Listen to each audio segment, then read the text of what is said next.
Құрметті педагог ханымдар, ары қарай жалғастырайық. Енді біз барлық мысалға страницаларымыз жасап болдық, міне мысалға тағы да бір страница добавлять етеміз. Мысалға жаңағы социальный сеттер бар ғой бізде, YouTube, соларды жүктеу үшін мысалы YouTube канал деп жазсай, YouTube канал деп жазып қоямын, бұл жерге біз қазір ссылкамызды қоямыз. Оған вставкаға барамыз. Вставкаға барамыз. Міне мына жерде YouTube деген кнопканы басамыз. Осы жерде мына жерге ссылкамен мысалы өзіңіздің сабағыңыздың ссылкасын алып, ставить етіп бассаңыз болады, немесе егер де сіз атын білсеңіз, тауып алсаңыз да болады. Мысалға мен өзімдікін тауып алайын қазір. Іздесеңіз шығады.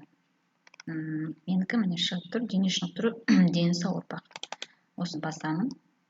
Менде осы іс-әрекетім бірден осы тақтаға шығады.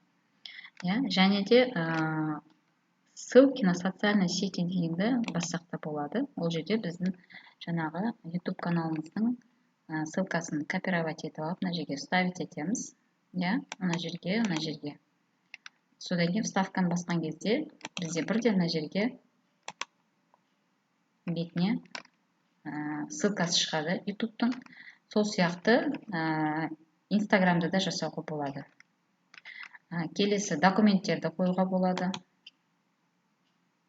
Мысалға сіздің құжаттарыңыз болса, PDF вариантта бола ма, Word-та бола ма, мысалға аралық диагностика қоюға болады.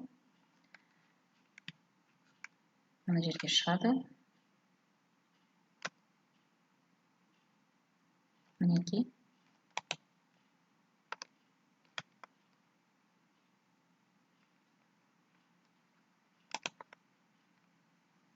Осы жерден көре беруге болады. Мінекей басамыз, бізде документіміз шығып тұр. Келесі кеттік ары қарай.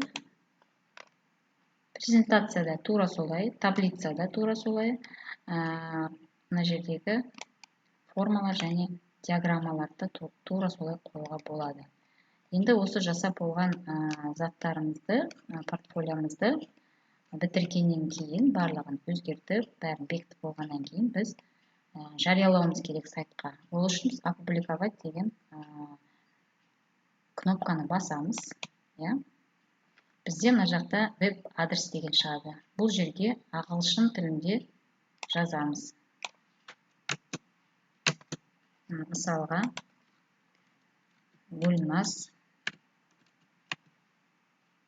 2023 деп алайын. 2023 деп алайын. Мінекей птичка берді, яғни рұқсат. Ондай ат жоқ, пайдалана беруге болады. Опубликовать деп басамыз. Астына қарасаңыздар, сайт опубликован деп тұрады. Оны ашып көрсеңіздер болады. Енді ссылкасын жоғары жақта копировать ссылку на опубликованный сайт деген бар. Соны басамыз. Копировать ссылка дейміз. Енді оны WhatsApp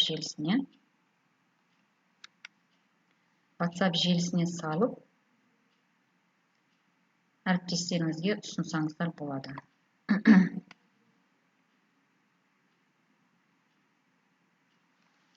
Интернет кішкене ұстамай тұр қазір.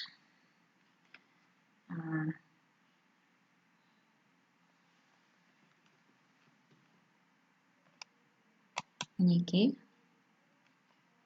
жібереміз. Ставить дейміз.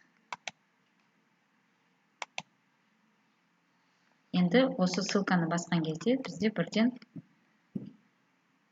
жаңағы жасаған портфолиомыз шығады. Міне қараңыздар. Главная страница. Жасаған страницаларымыз, дипломдар барлығы шығып тұр. Назар салып тыңдағандарыңызға көп рахмет. Бүгінгі шеберлік сынып осымен аяқталды.